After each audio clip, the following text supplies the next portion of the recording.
Hello friends, स्वागत है एक और नए वीडियो में। आज मैं बहुत ही महत्वपूर्ण वीडियो लेके आया हूं जो आपके लिए बहुत ही इंफॉर्मेटिव हो सकता है। तो बहुत ही लंबे समय से ग्रामीण क्षेत्रों में आए दिन लोग परेशान रहते हैं और पता करते रहते हैं कि उनको प्रधानमंत्री आवास योजना का लाभ कब मिलेगा। तो बहुत ही खुशी का बात है इस समय कि प्रधानमंत्री आवास योजना की जो वेबसाइट है वो खुल गई है और उस पर किस तरीके से आप पात्रता श्रेणी में सम्मिलित हो सकते हैं। तो सबसे पहले मैं आपको बताऊंगा कि क्या क्या मानक है कि आप किस तरीके से आप उसमें पात्रता सूची में आ सकते हैं और आने के लिए क्या क्या डॉक्यूमेंट जरूरत पड़ेंगे। सबसे पहले डॉक्यूमेंट में बहुत लोगों को कन्फ्यूजन होता है कि ये चीज़ पूछ दी गई, ये मैं कहाँ से लाऊंगा। तो सारे डाउट्स मैं क्लियर करने वाला हूँ इस वीडियो में, बने रहिए अंत तक कि क्या क्या डॉक्यूमेंट्स है। यदि वो आपके पास नहीं है तो उसकी जगह पे आपके पास क्या होना चाहिए, इस तरीके का मैं बताऊंगा। और सबसे पहले मैं आपको बताना चाहूँगा कि अपात्रता का क्या कारण है और पात्रता के क्या रीजन है। तो सारी चीजें बताऊंगा। अपात्रता के जो मेन बिंदु है मैं सबसे पहले वहां से स्टार्ट करता हूं, बाद में आपको बताऊंगा आपको कि पात्र होने के लिए क्या क्या जरूरी है, क्या क्या कागज आपको चाहिए। तो वीडियो अंत तक में आपको देखना पड़ेगा सारी चीजें जानने के लिए। तो अपात्रता का सबसे पहला कारण है वो ये है कि आपके पास पक्का घर नहीं होना चाहिए। और ना ही पक्के घर का मतलब, आप जान लीजिए कि पक्के घर का मतलब सरकार क्या मानती है।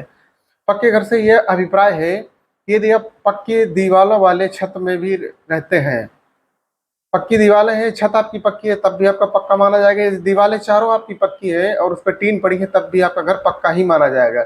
ऐसी कंडीशन में आपको आवास नहीं दिया जा सकता। शर्त नंबर एक। अब दूसरी शर्त की बात करें कि जो अपात्र होने के लिए जरूर अपात्र होने के लिए काफ़ी है, वो है कि आपके पास कोई भी तिपहिया मोटर युक्त वाहन नहीं होना चाहिए। तिपहिया मोटर युक्त वाहन जैसे आपके पास ई रिक्शा हो गया, तिपहिया चौपहिया कहें आप, मोटर युक्त वाहन नहीं होना चाहिए। पिछली बार यदि किसी के पास मोटरसाइकिल भी थी वो भी अपात्र था। इस बार सरकार ने रिलैक्सेशन दिया है कि यदि आपके पास तिपहिया वाहन है तो आप अपात्र हैं, यदि मोटरसाइकिल है तो आप पात्र हैं। तो अब आपको बताते हैं कि तीसरा रीजन क्या है जो अपात्र होने के लिए काफी है। जो तीसरा कारण ये है कि यदि आपके पास कोई भी कृषि उपकरण है जो कि मोटर युक्त है और चार पहिए वाला है, कृषि उपकरण मोटर युक्त है, तब भी आप अपात्र हैं।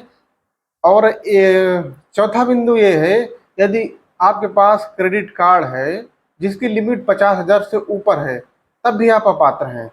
ये चौथा बिंदु है क्रेडिट कार्ड वाला। अगला बिंदु, सरकार के पास पंजीकृत गैर उद्यम वाला कोई परिवार है तो वो भी अपात्र है। ऐसे परिवार जिनके, अगला जो है अपात्रता का कारण वो है ऐसे परिवार जिनका सदस्य कोई भी 15,000 से ऊपर प्रतिमाह इनकम है जिसकी, वो भी व्यक्ति अपात्र है। और अगला रीजन मैं अभी बताऊंगा आपको, आयकर देने वाले परिवार वो भी अपात्र हैं। 2.5 एकड़ से यदि किसी व्यक्ति के पास ज्यादा सिंचित भूमि है तो वो भी अपात्र व्यक्ति है।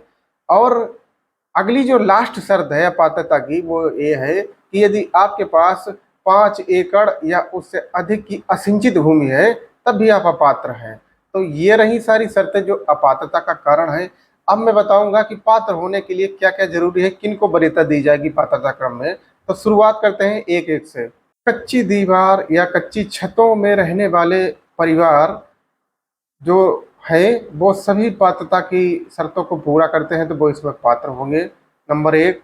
नंबर दो, आवास विहीन परिवार, बेस जो जिनके पास कोई आवास ही नहीं है, पन्नी तान के रहते हैं, वो भी व्यक्ति पात्र हैं। आश्रय विहीन परिवार, जिनका कोई आसरा नहीं है। आश्रय विहीन परिवार का मतलब ये होता है कि कोई भी दिव्यांग व्यक्ति है या कोई महिला है, निराश्रित है, तो वो स्वतः ही पात्र मान ली जाएगी ऐसी स्थिति में। हाथ से मैला ढोने वाले व्यक्ति को प्रथम वरीयता है इसमें। बेसहारा भीख मांगकर जीवन यापन करने वाले व्यक्ति भी इसमें प्रथम वरीयता में शामिल किए जाएंगे। आदम जनजातीय समूह बहुत कम है, कहीं कहीं मिलते हैं, लेकिन ऐसी स्थिति कहीं बनती है तो उसको प्राथमिकता में शामिल किया जाएगा। वैधानिक रूप से मुक्त कराए गए बंधुआ मजदूर बहुत कम मिलते हैं, लेकिन कहीं कहीं ऐसे मिलते हैं जहां कहीं भी ऐसे केसेस आते हैं तो उनको सरकार की प्राथमिकता है कि उनको सूची में ऊपर रखा जाए, यही वरीयता क्रम है। अब मैं बताऊंगा कि क्या क्या आपके पास डॉक्यूमेंट होने चाहिए ये पात्र होने के बाद में पात्रता सारी शर्तें आप पूरी करते हैं, पात्रता के चयन में आपको क्या क्या आवश्यक डॉक्यूमेंट चाहिए एक एक करके मैं बताऊंगा। तो सबसे पहला जो आपके पास होना चाहिए वो बैंक पासबुक की छाया प्रति आपके पास आवश्यक रूप से होनी ही चाहिए। आधार कार्ड की छाया प्रति अति आवश्यक है। जॉब कार्ड की छाया प्रति, आय प्रमाण पत्र की छाया प्रति, जाति प्रमाण पत्र की छाया प्रति। यदि आप विकलांग हैं तो विकलांग प्रमाण पत्र आपके पास होना चाहिए। यदि ऐसी स्थिति में कोई विकलांग व्यक्ति है तो उसको वरीयता क्रम में ऊपर रखा जाएगा। सिंचित असिंचित भूमि की खसरा की छाया प्रति जरूर होनी चाहिए आपके पास में। और लास्ट वाला जो ऑप्शन है वो शपथ पत्र आपसे लिया जाएगा, इस आशय का कि आपके पास कोई दूसरा घर नहीं है, आपने कोई तथ्य नहीं छुपाया है और आप झूठ बोलकर आवास नहीं ले रहे हैं। यदि आप उसमें पकड़े जाते हैं तो आपको आवास सरेंडर करना पड़ेगा और जो पैसा आपको मिला है वो भू राजस्व की भांति ब्याज सहित आपसे वसूल कर लिया जाएगा। इस आशय का शपथ पत्र देना होगा। और एक इसमें डॉक्यूमेंट है जिसको लेकर बहुत ही कंफ्यूजन है कि जॉब कार्ड की छाया प्रति। अब बहुत से लोग ऐसे हैं जिनके पास जॉब कार्ड ही नहीं है गांव में, वो सोचते हैं कि अब जॉब कार्ड तो है नहीं, अब मैं कहाँ से इसको लाऊंगा। तो जॉब कार्ड का नियम ये है, यदि आपके पास भले ही कार्ड ना हो और उसको इंस्टेंट आपको एक फॉर्म फिल करना होगा। फॉर्म फिल करने के बाद में आपको एक जॉब कार्ड नंबर अलॉट कर दिया जाएगा जो कि पंचायत से ही होता है और सचिव ही जिम्मेदार है उनके लिए। वो आपका फॉर्म फिल करके आपको जॉब कार्ड नंबर अलॉट कर देंगे, तो उस नंबर के थ्रू आपका बैंक अकाउंट लिंक हो जाता है। तो यदि आपके पास है नहीं जॉब कार्ड तो उसका एक वैकल्पिक व्यवस्था है, यहाँ से आपको जॉब कार्ड नंबर अलॉट होके आप पात्रता सूची में सम्मिलित हो सकते हैं। बाकी चीज़ें आप सारी चीज़ें अरेंज कर सकते हैं, कुछ तहसील से बनवाने हैं डॉक्यूमेंट।